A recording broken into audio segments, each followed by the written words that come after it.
அந்த ராஜுடைய கல்லறையில் அப்படி சொன்னார் என்று சொன்னால், நம்ம ஆண்டவராய் இயேசு நாம் பார்த்தோம் 7வது வார்த்தையில, பிதாவே உம்முடைய கரங்களில் என் ஆவியை கொடுக்கிறேன் என்று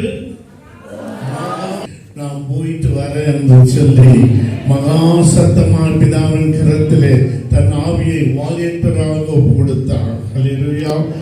தெரியும், அங்கே ஒரு பெரிய பூமி அதிர்ச்சி காணப்பட்டது. அங்கே சூரியன் அந்தகாரமாக்கப்பட்டது.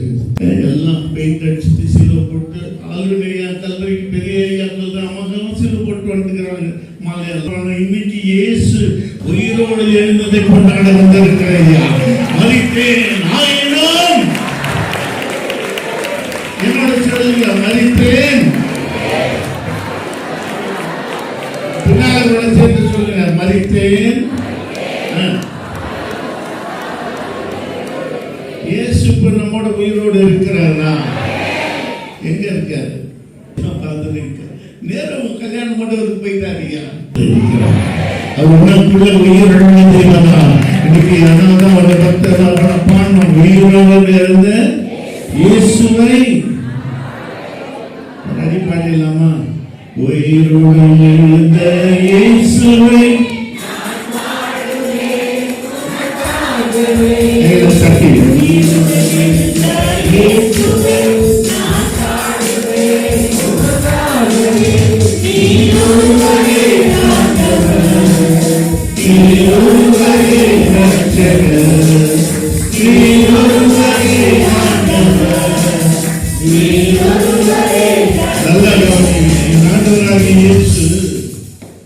மரித்துட்டாரா என்று சொல்லி எல்லாத்துக்கு தன்னோட ரோம தளபதி அனுப்பினான். அவன் just make sure that noise should not be coming, keep the keyboard, other things. விலாவ நண்டிலே அவன் குத்தின பொழுது வேதம் சொல்கிறது, அவருடைய சரீரத்திலிருந்து ரத்தமும், எப்போ ஒரு மனுஷன் செத்துட்டானோ அவனுக்குள்ள ரத்த ஓட்டம் சொல்லுங்க. நமக்கு ரொம்ப சிக்கா இருக்குன்னா முதல்ல எதை டெஸ்ட் பண்றாங்க சொல்லுங்க? நேரம் நானும் என் மனைவியும் ஆண்டவராகிய அடக்கம் பண்ணப்பட்ட அந்த கல்லறை போய் பார்த்திருக்கிறோம். நான் போனது இறங்கிய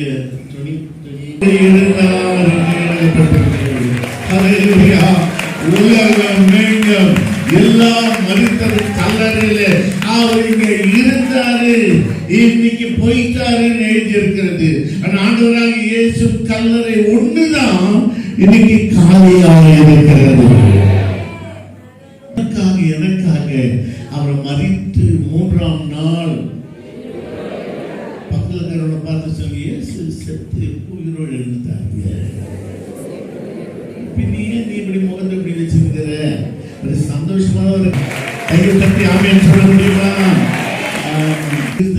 வல்லமை கொடுத்திருக்கிறார் என்று உடனே அவனுக்கு அவர் புதுப்பிக்கும்படியாக, நீதிமானாக்க மாற்றும்படியாக ஒரே வார்த்தையில, லாசருவே வெளியே வா என்று சொன்ன அந்த வார்த்தையிலே வல்லமை இருந்ததுனாலதான் அந்த உயிர்த்தெழுதலின் வல்லமை இயேசு மரிக்கிறதுக்கு முன்னாலேயே அவர் ரூபகாரம் பண்ணி காண்பித்தார்.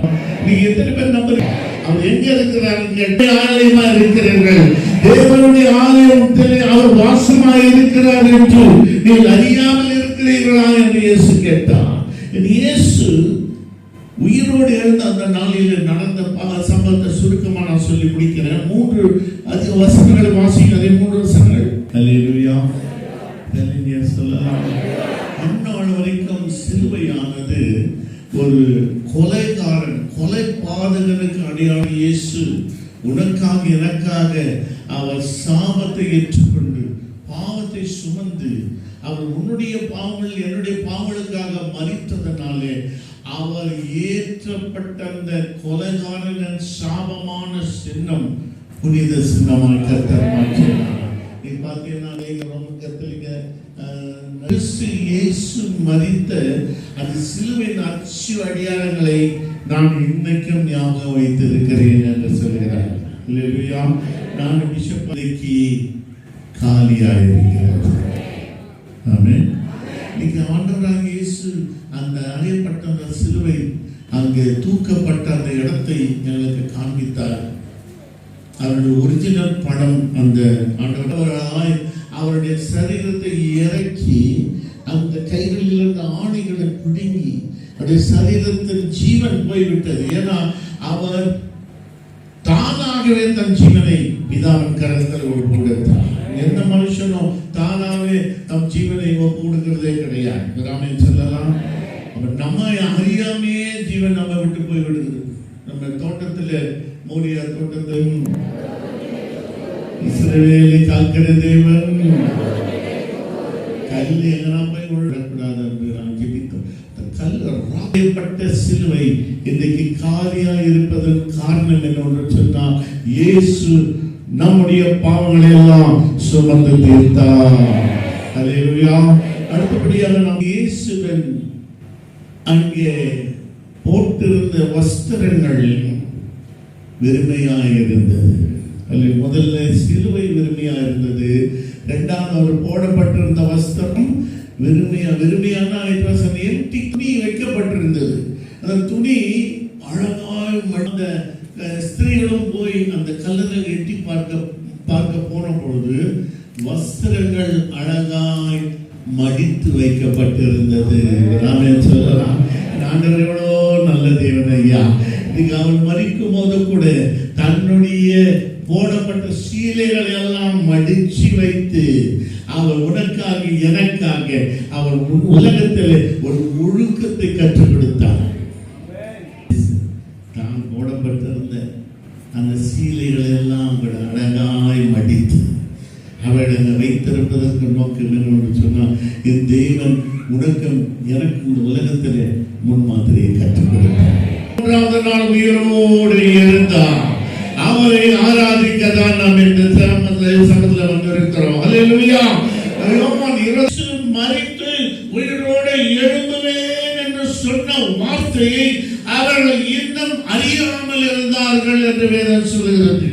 இன்னைக்கு நீ நானும் உயிர் தெழுந்த வல்லமை இன்னைக்கு உனக்கும் எனக்கும் இருக்கிறது என்று நீ உணர்ந்திருப்பாயானால் நீ உலகத்தில் பயப்பட வேண்டிய ஒன்றுமே கிடையாது.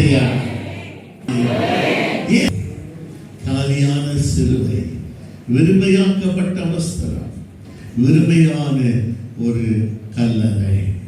இன்னைக்கு காலையில் வந்து எல்லாரும் தேடி பார்க்கிறாங்க, எங்கே இயேசு வைக்கப்பட்ட இடம் எங்கே என்று அவர்கள் தேடும் போதோ அங்கே அவர் இல்லை.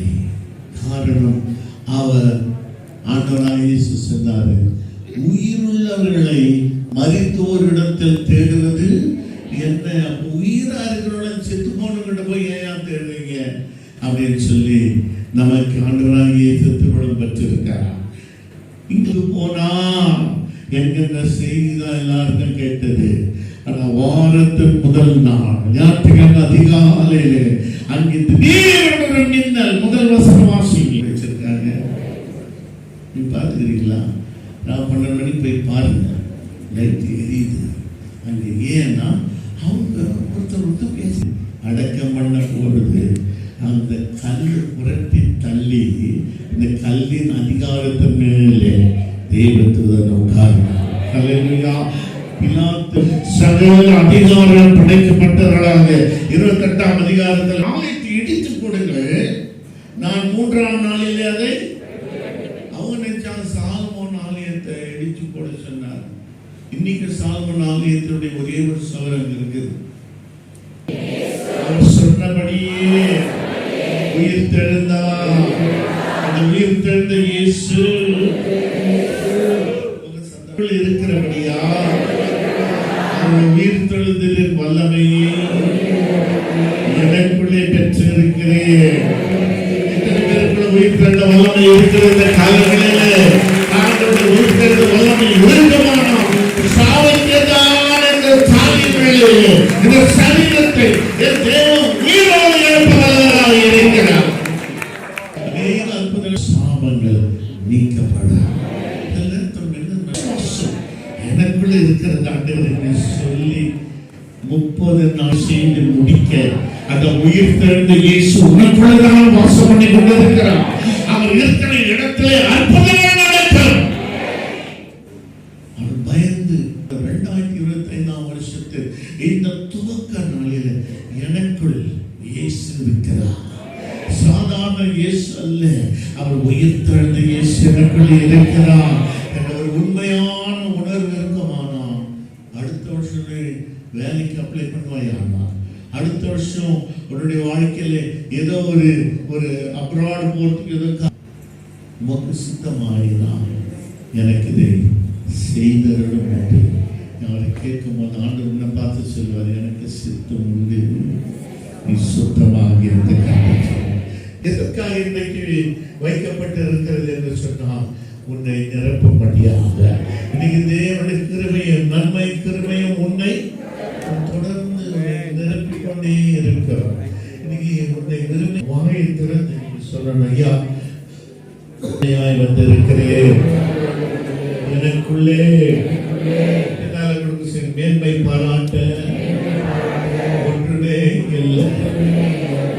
உலகங்களை படைத்தவர் நம்மை தாமே விருமையாக்கி அடிமை கோலத்தை எடுத்து எனக்காக மதித்ததனால எனக்குள்ளே ரட்சிப்பு வந்ததையா, எனக்குள்ளே பரிசுத்த வந்ததையா, எனக்குள்ளே விசுவாசம் வந்ததையா. எல்லாரையும் சொல்ல முடியல, எனக்குள்ளே விசுவாசம் வந்ததையா. எனக்குள்ளே விசுவாசம் இருக்குமானால் என்ன நடக்கும் தெரியும்? விடு என்று சொன்னால் அது அப்படியே ஆகும். அந்த விசுவாசம் கொஞ்சம் இருக்குது. வெண்கல தாப்பால்களை கட்ட உனக்காக உபயோகிச்சு உனக்கு பொக்கிஷங்களை ஆசீர்வாதங்களை இதுவரைக்கும் நீ நினைப்பதற்கு யோசிப்பதற்கு அறிவிக்கட்டாத உயிர்த்தெழுந்த இயேசு இந்த வருஷம் உன்னை வழி நடத்த போகிறார். அவருடைய கரம் பிடித்து அவர் உன்னை கீழாக்காமல் மேலே மேலே மேலே உயர்த்துகிற தேவனாக இருக்கிறபடியா அவருடைய கை அது தேவனுடைய நன்றி சொல்லுங்க பார்க்கலாம். எல்லாரும் நீங்க பார்க்கும்படி உங்களுடைய கையில் என்ன ஒப்பு கொடுக்கிறேன்னு சொல்லுவது மாத்திரம் எனக்கு வேண்டாம். ஆண்டவர் கையெல்லாம் நல்ல நேரம் உன் கரத்தை இயேசு பார்க்கிறார், உன் கரத்தை இயேசு பார்த்து கொண்டிருக்கிறார். எனக்கு இந்த வருஷத்துல அற்புதம் நடக்கணும்னு சொன்ன 2 கையை உயர்த்தீங்க பாருங்க. Just both of your hands. ஆண்டவர் பார்க்க மனுஷன் எனக்கு கையை உயர்த்தவே உயர்த்தார்.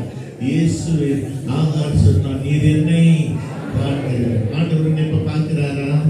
அவர் எந்த கண்ணில் பார்க்கிறார் தெரியுமா? உயிர்த்தெழுந்த இயேசு வல்லமையில அவர் உயிர்த்தலே வானத்தின் பூமியின் சகல அதிகாரங்களும் என் கையில் கொடுக்கப்பட்டிருக்கிறது என்று சொன்னார். அவருடைய பிள்ளையா இருக்கும்போது உனக்கு அதிகாரம் கொடுப்பாரா இல்லையா? இன்னிலிருந்து உன் கையில கர்த்தர் அதிகாரத்தை கொடுத்திருக்கிறார். இன்னிலிருந்து கர்த்தர் உனக்கு வல்லமை கொடுத்திருக்கிறார். இன்னிலிருந்து கர்த்தர் உனக்கு செய்ய முடியாதவைகளை அவர் செய்து முடித்திருக்கிறார். உண்மையை பெற்றுக்கொள்ள முடியுமா?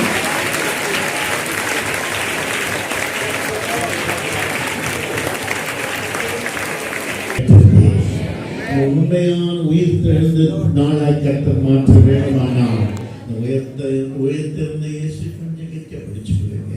உங்களுக்காக நான் ஜெபிக்க விரும்புகிறேன். கண்களை கொடுங்க. தகப்பனே, நேற்றும் என்றும் என்றும் மாறாத தெய்வமே, 2000 வருஷங்களுக்கு முன்பாக இந்த கொல்கதா மலையிலே உண்மையே மதிக்க ஒப்பு கொடுத்த உண்மை அடக்கம் பண்ணி 3ஆவது நாளிலே நானே உயிர்த்தெழுதலும் நானே ஜீவனுமாய் இருக்கிறேன், என்னை விசுவாசிக்கிறவன் மரித்தாலும் பிழைப்பான் என்ற உயிர்த்தெழுந்தவன் எங்கள் கையில் கொடுத்திருக்கிறேன். இந்த தேவனுக்கு தேங்க்யூ சொல்லலாம். எல்லாரும் கையில் உயிர்த்தெழுந்த பாடலை பாடுகிறவர்களை கர்த்தரின் காணிக்கை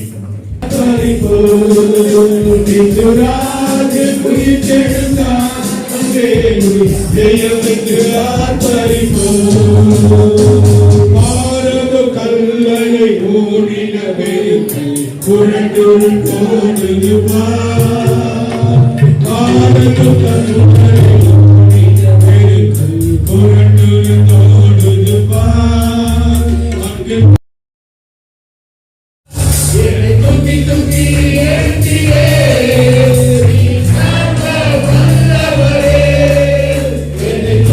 Thank you.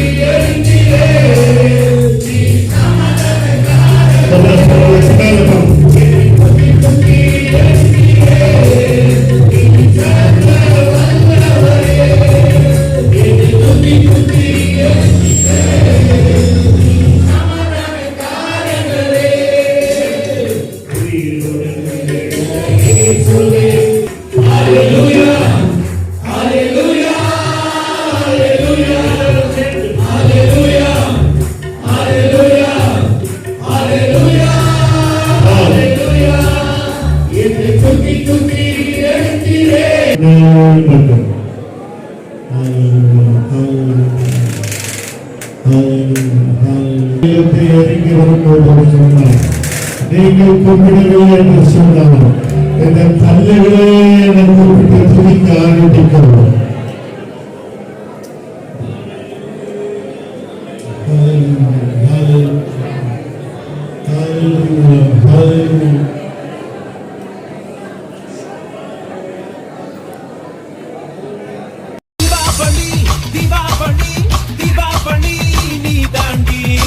ஆரம்பிக்கலாங்களா?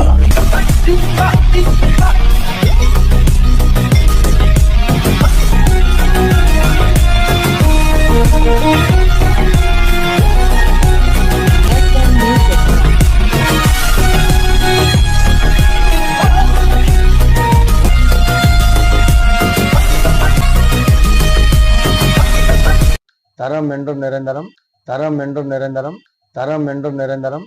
வாங்க.